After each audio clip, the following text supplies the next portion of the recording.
Hello and welcome to Press Corner, our regular Sunday morning review of key events with our colleagues in the media and other experts here in the heart of Europe.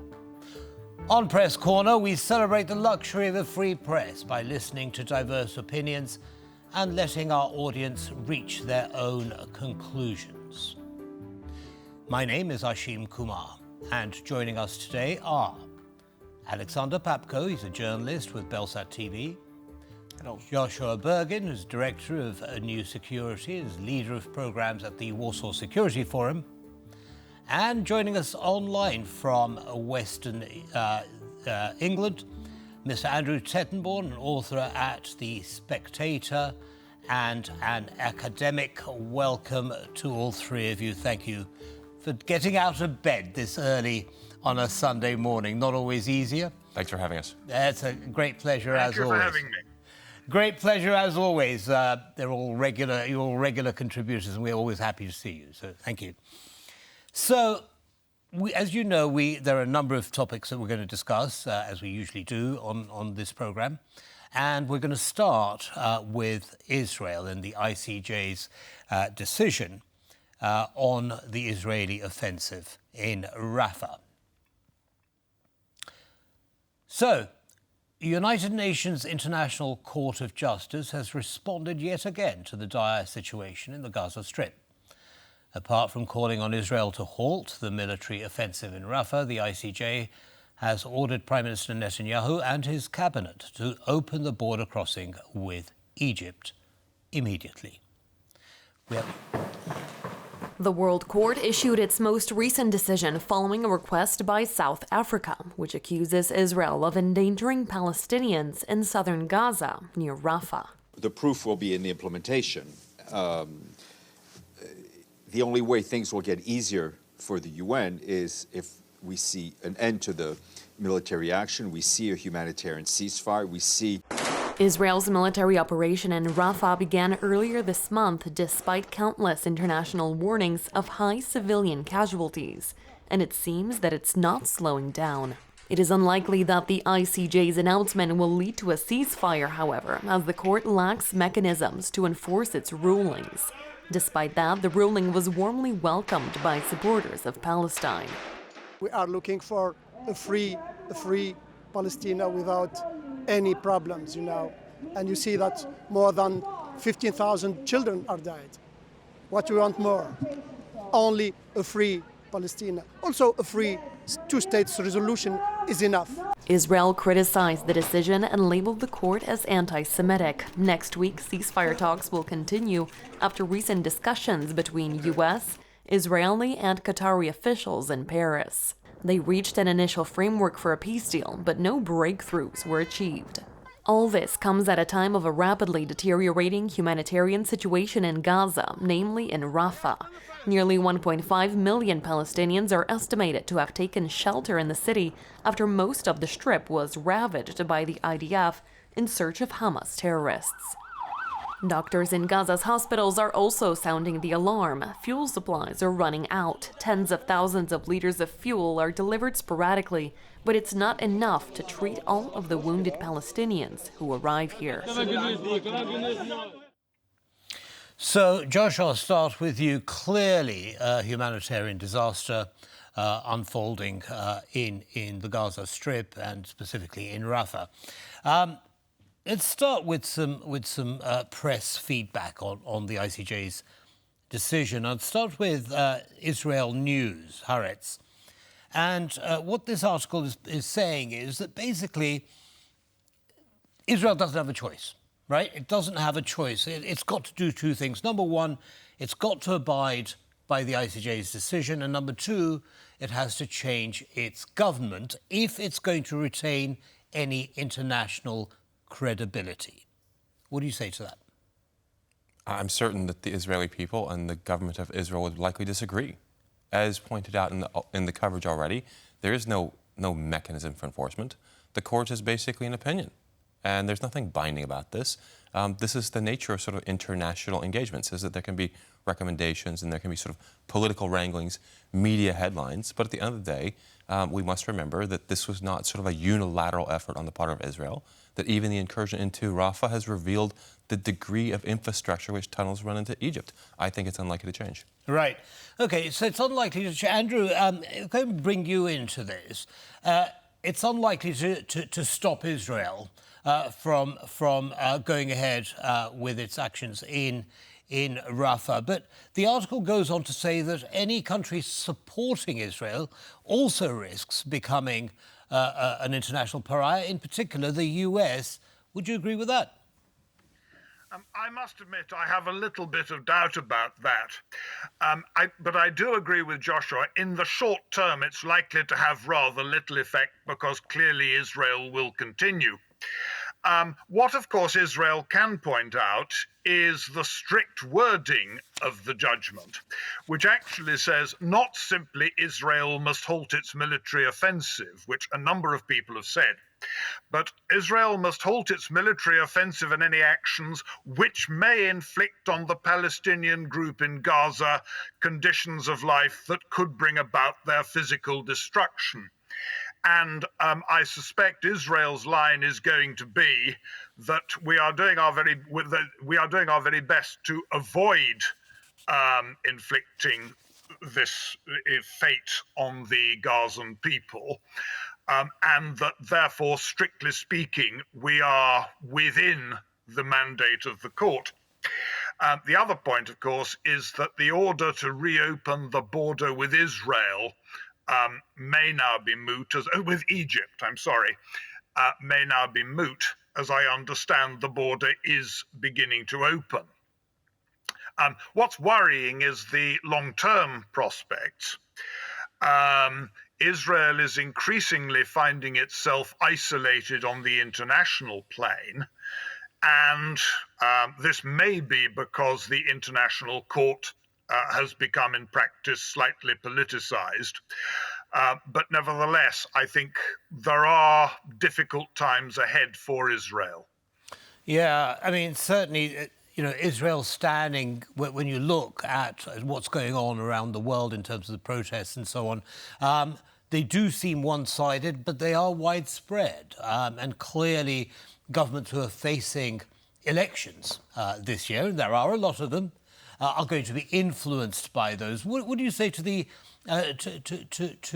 risk of US becoming a pariah, bearing in mind that there's an election coming up in the US in November? Well, let's touch on the political question. Yeah. I mean, the administration right now is having to balance out a constituency based in Michigan and the need to win Michigan in the fall. Right. And the degree of Palestinians, Muslims, Arabs in Michigan that are hotly displeased with the administration and its support for Israel.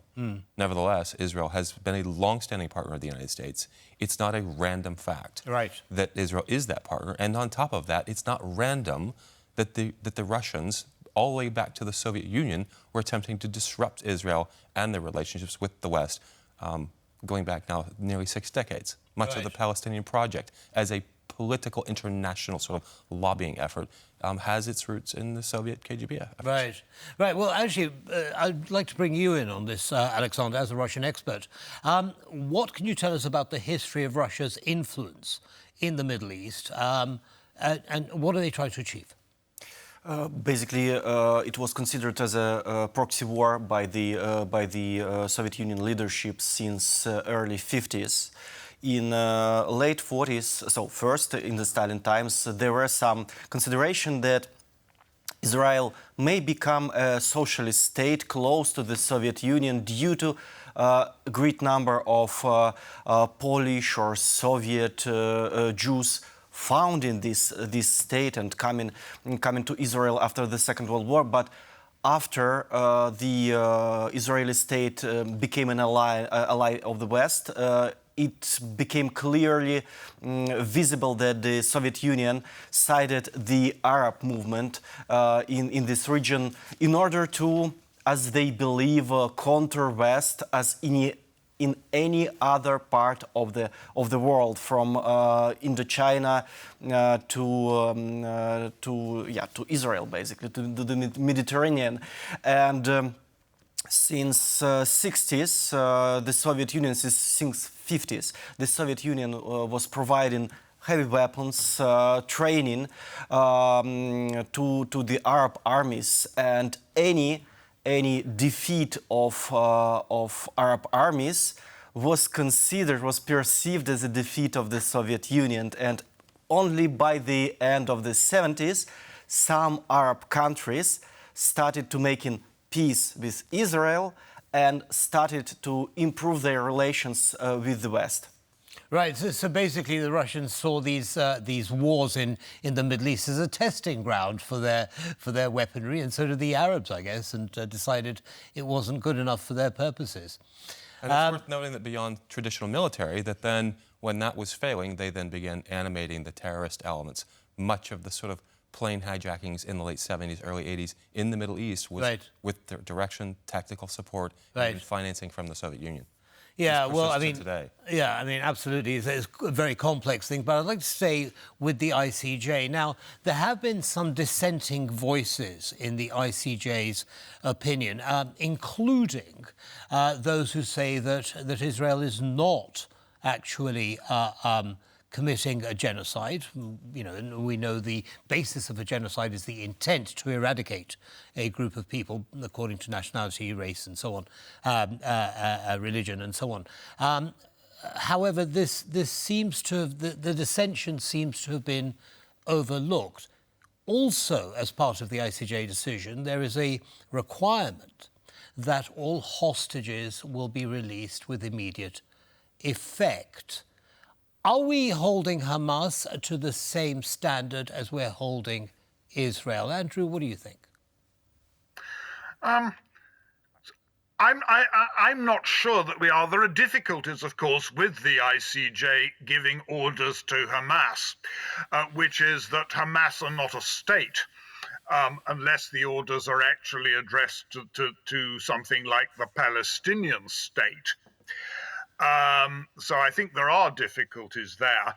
But the decisions of the ICJ have been misrepresented anyway, because we certainly have no decision that Israel is or is even probably guilty of genocide at this stage. We have to remember that until the decision a couple of days ago, all we had was a decision of the ICJ that the South African allegation was not totally implausible. In other words, that the claim wasn't a non-starter. That's as far as the ICJ had ever gone. Right. So very, very briefly, actually, before we move on to our next topic, Joshua, the border crossing with Rafah. Now, everyone seems to be blaming each other for the reason it's closed, OK? So the Palestinians are saying the Israelis are closing it. The Israelis are saying the Palestinians are shooting at them. That's why it's closed. But also it was Egypt that closed the crossing. So it has now reopened. Is this simply a bargaining chip being used by all sides to show one party or the other in a bad light? It's certainly a cudgel that's being used to, like you've said, you've already said, everyone's sort of blaming the other. If we look at the barriers that exist between Gaza and Egypt, we're not talking about a wall, we're talking about 5 walls maintained by the Egyptians. I'm sure part of that's the Israelis, part of that's, but there's at least 5 barriers. There's a clear will to limit Palestinian entrance into Egypt, and that's not on the Israeli side. Right.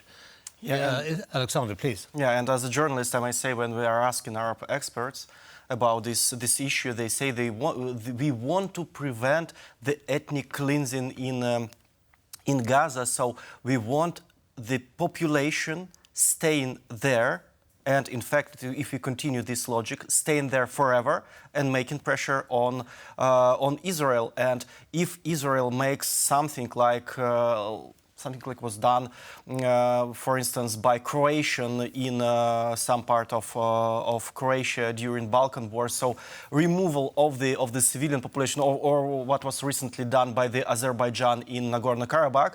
So the question could be closed. So there is no Arab population in Gaza. There is ethnic cleansing, which was realized, so which took place, and that's why the reality on the ground is changed. So as far as I understand from these comments of Arab experts, Egypt wants to maintain this status quo, these political issues forever. They want to maintain the political issues forever. Well, we could go on talking a lot about this, but we do need to move on to Putin's offer of peace in his war against Ukraine. Now, according to recent reports, Russian President Vladimir Putin is ready to negotiate a ceasefire and withdraw his troops from Ukraine. At the same time, Russian soldiers are pummeling Ukrainian frontline towns with no signs of slowing down. Let's have a look at this video. The Russian leader has allegedly expressed frustration about what he views as Western-backed attempts to derail negotiations and Ukrainian President Volodymyr Zelensky's decision to rule out talks. A report by the Institute for the Study of War stresses that Russia will use every ceasefire in its favor to prepare for future assaults on Ukraine. The Institute further underlines the fact that there is no reason to believe that the Kremlin will respect any new agreement. At the same time, Russian troops launched an offensive in the Kharkiv region, pummeling Ukrainian border settlements and attacking Kharkiv itself daily. Experts see this as Russia's attempt at turning Ukraine's focus away from the Donetsk and Luhansk regions, which Putin claims are already part of Russia. Responding to the attack, President Zelensky said that if his troops had sufficient air defenses, it could have been prevented. There is growing anger towards the West for not doing enough, fast enough, to enable the country to defend itself. If there was more adequate modern air defense and aviation systems, the Russian air fleet would have already suffered the same collapse as their Black Sea fleet. Despite the U.S. recently passing a massive aid bill, which provides an additional $61 billion in military assistance, fears are on the rise that the air threats Ukraine faces might be too much to handle. Nevertheless, more help is on the way. Okay, so we know what's going on. We see this offer of a ceasefire. It's not an entire peace offer. And if we look at the Forbes headline, basically it says Putin's ready for ceasefire in Ukraine on current front lines. The report says, here's what Russia would gain. Alexander, why is Russia making this offer now? What does it see itself gaining, making it now, rather than before or after? There are two opinions about this proposal for a ceasefire. First, Russia is trying to keep, to freeze the bargaining position at the highest point, to offer this negotiation at the point when Russia is the strongest. The second is more tactical ones. These proposals for negotiations are just a part of strategic ambiguity employed by Russia. So it means we may attack you with nuclear weapons. At the same time, we may offer peace. And it means restrain from any additional actions helping Ukraine in order to avoid this one nuclear attack, and the second, probably, if you are kind enough, if you don't help Ukraine, we will start negotiations. So it is an instrument to keep the military aid to Ukraine low. And in my opinion, this tactical explanation of Russian behavior is more plausible. Right. So Andrew, it's about keeping Western aid out of Ukraine while Russia is in a position of strength.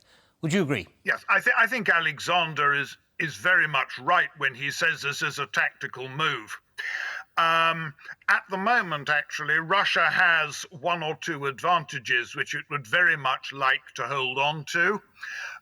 US aid, as you quite rightly say, has been delayed, And if Russia can strike quickly before more US aid arrives, it'll gain an advantage.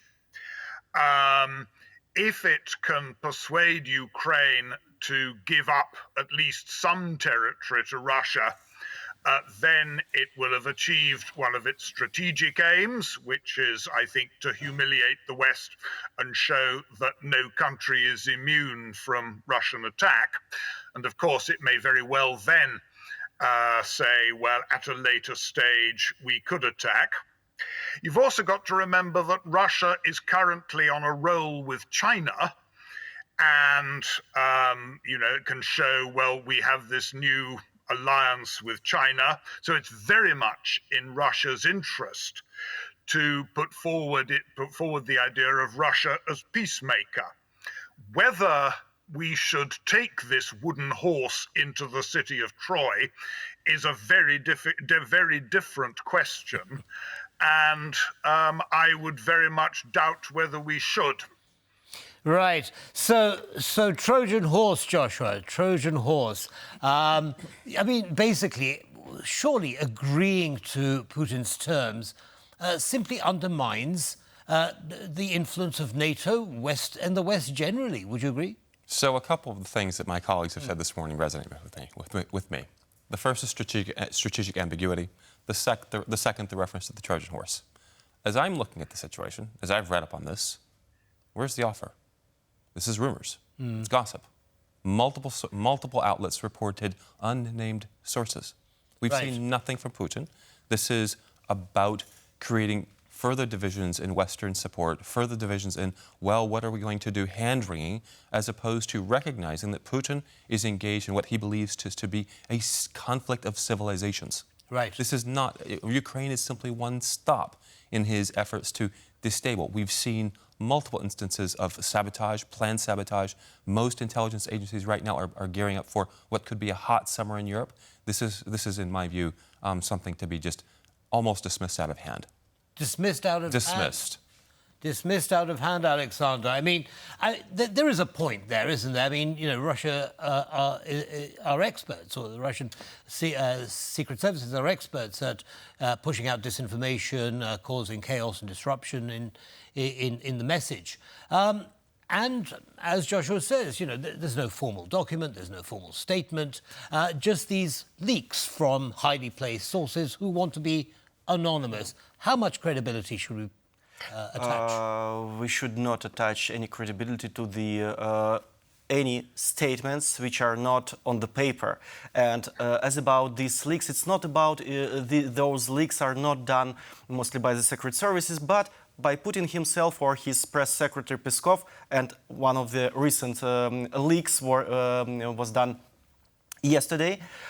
It was like we never refrained from, by Peskov, we never refrained from negotiations with Ukraine, so means we are ready for negotiations, but the legitimacy of Vladimir Zelensky after this week is questionable, because in Ukraine there is 5 years after elections, so it means that presumably Vladimir Zelensky does not have democratic legitimacy, although there is a state of war in Ukraine, and in the state of war, it cannot be any elections, and everybody knows this. Right. Yes, but you expect the Russian system to leverage but this that. is an ambiguity. In the same phrase, they say, "Oh, we are ready for negotiation," but Zelensky, we have no people to negotiate with because Zelensky is illegitimate. Or we are ready for negotiation, but we can hit you with a tactical nuclear weapon. Yeah. So this is always the same. This the carrot ambiguity. and stick. But I'll stay with you, Alexander. It is true, isn't it, that Putin has, from time to time, since the beginning of this war, offered peace terms. But they all seem to revolve around keeping the land that they already have, which Zelensky said in 2022 that was absolutely impossible. Are we caught between a rock and a hard place here?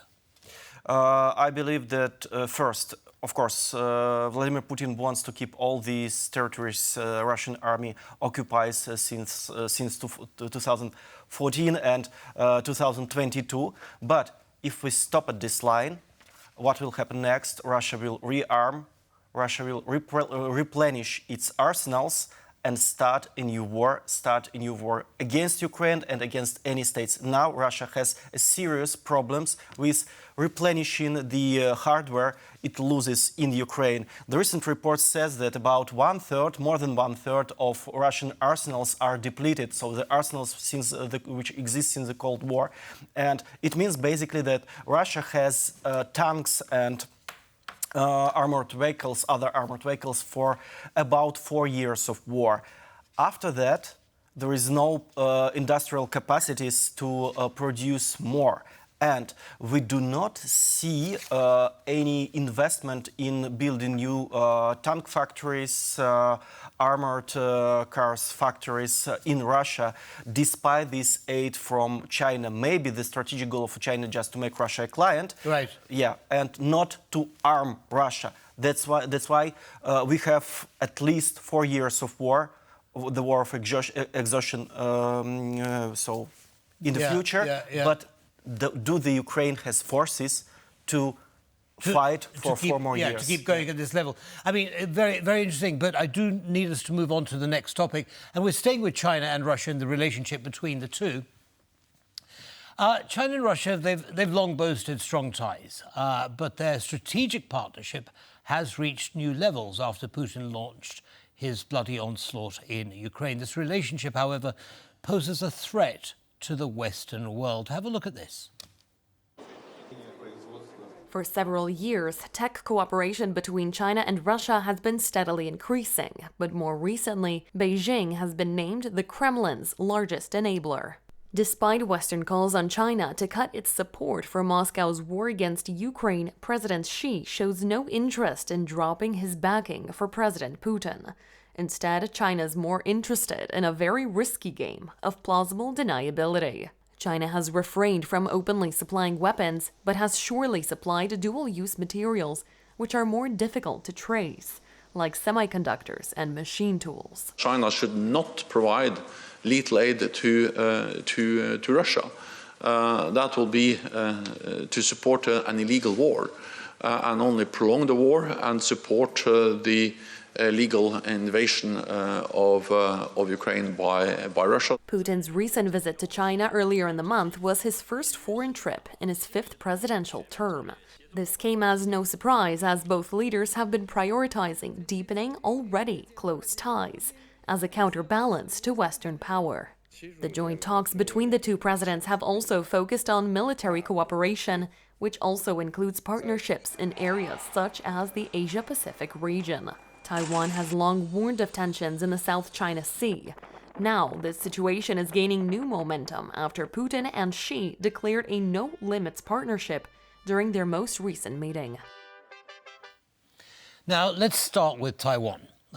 Wall Street Journal headline, Chinese military launches drills encircling Taiwan in the test of the new president of Taiwan, newly elected president.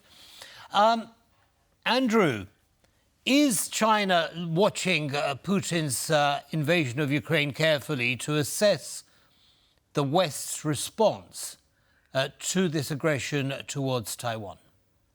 Oh, undoubtedly so. That actually takes us back. I know I shouldn't go back to the subject of Russia and Ukraine. Were Russia to be seen to have succeeded even partially in Ukraine, that would give very considerable encouragement to China if it wished then to go into Taiwan. It's all part of China's general program of destabilizing the West's support for Taiwan. And that its latest advance in that program has indeed been its teaming up with Russia. China, one suspects, rather despises Russian military capability, but China is very keen on having a union of countries that do not believe effectively in democracy, of countries that are seriously authoritarian, and are not worried about engaging in territorial expansion by force. That being said, I think that very much explains both the Chinese war games off Taiwan and its recent good relations with Russia. Right. China, of course, will also have been encouraged by one thing, which is the recent Taiwanese election, where, of course, there is now a majority in the Taiwanese parliament which is in favor of at least some rapprochement with the People's Republic. You're right. Okay, well, so there's an ideological connection between China and Russia. China's becoming a little bit more belligerent with its military naval exercises around Taiwan. But it seems that Taiwan, I mean, looking at an article from Foreign Affairs, seems like China is actually learning quite a lot from Russia in terms of what they call grey zone operations and information warfare, this ambivalence that Alexander was talking about. Would you agree with that assessment? China is following Russia's playbook in that field. Well, it's certainly learning. There's no question about this. As I pointed out earlier, I believe China also views this as a contest of civilizations, a reordering of the world. And the two of them, along with partners in North Korea, parts of the Middle East, etc., that reject the notion of democracy as we think of it, but they want to have their cake and eat it too. So, for instance, you've brought up the topic of the sort of military exercises around Taiwan in the lead up or as part of the presidential inauguration. This is not a new thing. I was in Taiwan 3 weeks ago, briefed by the government, briefed by military-aligned think tank, etc. These sorts of incursions, these sort of games around the margins of the Taiwanese exclusion zone have been happening for months and escalating over the past couple of years. And we routinely heard fighters scrambling to go intercept Chinese aircraft that were sort of approaching their exclusion zones. This is not going to go away. I personally believe that success in Ukraine diminishes the likelihood that China takes on a direct military assault on Taiwan. It is a significantly different enterprise in the sense that there's 100 miles of water to cross, and it would require an enormous amount of resources to do that. Russia borders Ukraine and has struggled to achieve its objectives. Right. And I'll come back to one final point, as I know you're probably ready to move on.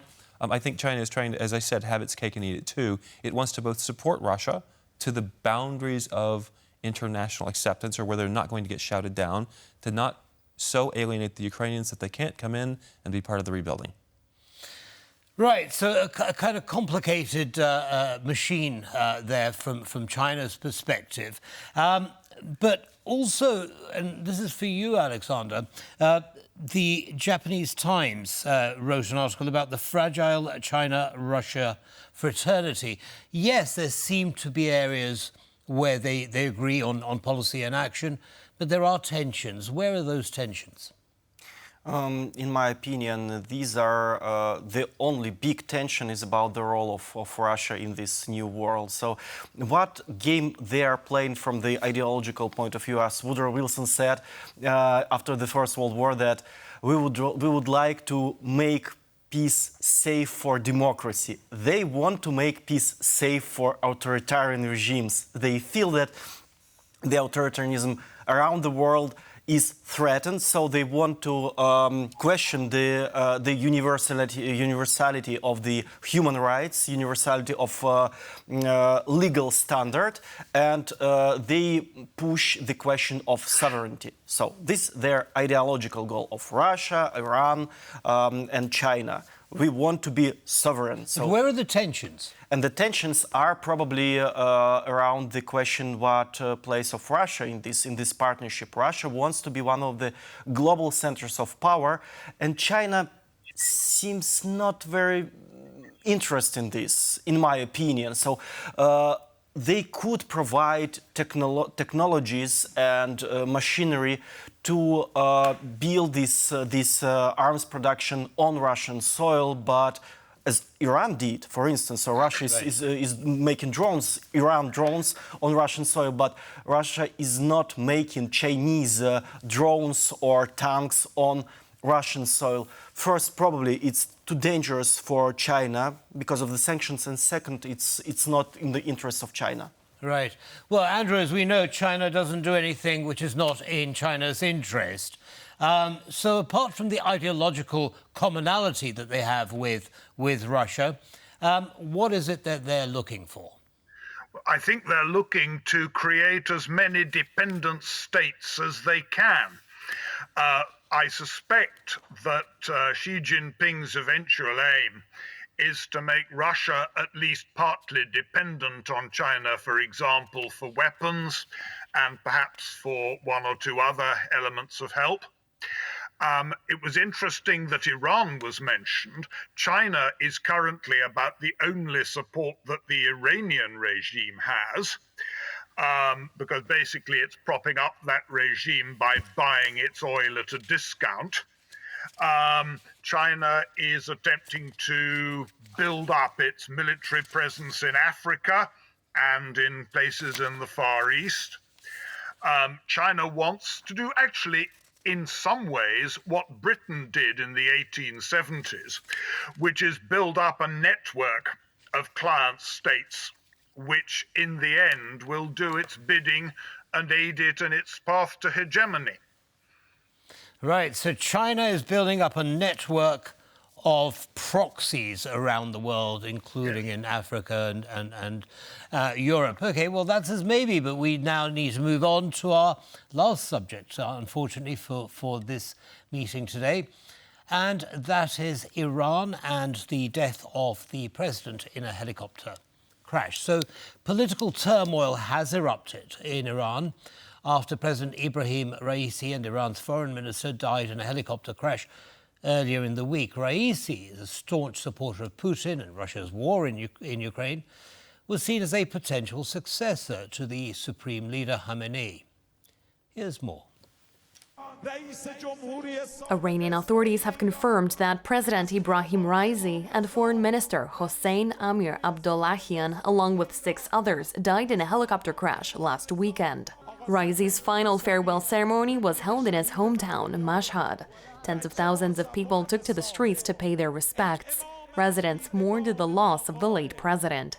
With the loss of the supreme leader, Khamenei's potential successors, Tehran's inner circle is keen to fill the void, posing a substantial challenge for the country's supreme leader. Everyone is very much, keen to see who will be named the next supreme leader, the successor. Some said that it could be Raisi, the deceased president, but we can never be sure who was the most favorable candidate. Preliminary reports after the accident show no foul play. There was no sign of anything being shot at the helicopter, and its flight path did not change. During Raisi's tenure, relations with the West deteriorated drastically as Iran enriched uranium closer than ever to weapons-grade levels. For the time being, Khamenei has named the first vice president, Mohammad Mokber, as caretaker president in line with the constitution. However, new elections will be held within 50 days, a true test of Iran's political priorities. Right, well, I suppose the first thing to say is thank goodness that no one's being accused of actually shooting the thing down. There's no bomb, there's no foul play. I mean, that would have really complicated things. Excuse me, but as we see reported in Le Monde and New York Times, there is a polarization in Iranian society and politics. As a result, some people loved this guy, Raisi, some had the opposite view of him. And as usual, the question arises, is this going to topple the government? Is it going to, what's going to change? So, Andrew, I'll start with you, if I may. What do you think? I think short term it's unlikely to do so. You're absolutely right to refer to polarization in Iran and actually increasing dislike of the government. But I think the betting must be very strong for another hardliner to be brought in to replace Raisi. You've got to remember that Iranian elections aren't quite like elections elsewhere. Before you're even allowed to stand, you have to be approved by the supreme leader and those around him. They're a little bit like elections in Hong Kong. And I think the betting is that another hardliner will be approved, if only because the regime can't be seen to be giving way at this particular stage. That said, I think within the next 2 or 3 years, the regime ought to be becoming increasingly worried. It's an increasingly ramshackle regime. Inflation is now running at 40%, and there's very considerable discontent. And I wouldn't be surprised if we don't sometimes see some kind of revolution in Iran. As it is, I think I mentioned earlier, Iran is rapidly becoming a basket case state, dependent on some sort of support from China. But in the end, this may be very difficult to continue. Difficult to continue, no changes, or certainly if there are, they could be quite catastrophic. I mean, Joshua, we know that Iran is pursuing nuclear weapons. Do you think that if it feels threatened, either internally or externally, this could actually speed up its production? I mean, that's what the opinion of lemonade.fr is on Iran's response to this. Well, I think there's a couple things to consider. As already touched on, there is some political fragility that exists in Iran. The Khomeini himself is 85. We already are seeing Western leaders that are sort of pushing that age, and we understand what that implies. There's an end to life. On top of that, this recent death sort of perhaps derails what was a planned succession, or certainly part of the team. As also pointed out, the notion of elections within 50 days, they just had parliamentary elections for their 88-seat parliament majlis, however you wish to call it, of which the lowest turnout since '79 in voter participation. I think this is meaningful in the context of a coming presidential election. And so the question then is one of a matter of finance, as international sanctions have put a bite into the Iranian economy. As Andrew said, the Chinese are propping it up through discounted, not premium oil payments. And that leaves then the question of political will and the resources to pursue these objectives. Meanwhile, knowing that over the years we've seen disruption to the nuclear aims of Iran. Yes, I mean, there are, Alexander, if I can ask you to look into your crystal ball now, okay? So we've seen Iran's nuclear aims and everything that's gone around that. We've seen demonstrations in Iran which were brutally put down. If you were to predict what's going to happen over the next 12 to 18 months in Iran, do you see any particular shift in the political structures, in Iran's foreign policy or even domestic policy? Or is it simply more of the same? And if so, why? It's very difficult questions to me because I'm not expert on Iran, but really as a journalist we could see in recent years that Iran is changing. So right. this regime probably reached the end of its legitimacy. But what it can really mean? First, these authoritarian regimes are ready to defend until the very bitter end, and they believe also that as the war of Ukraine has shown, that the ultimate shield for authoritarian regimes is a nuclear weapon. Right, so a bit of a hodgepodge there of things going on in Iran, and as Alexander has just said, very difficult to predict how the pieces are all going to fall. But I'd like to take this opportunity to thank my three guests, Andrew Tettenborn, Alexander Papko, and Joshua Bergen, for sharing your opinions with us and our audience today. Have a good day, gentlemen. Thank you. Thank you very much. That's all from us here on Press Corner. Have a wonderful Sunday. Goodbye.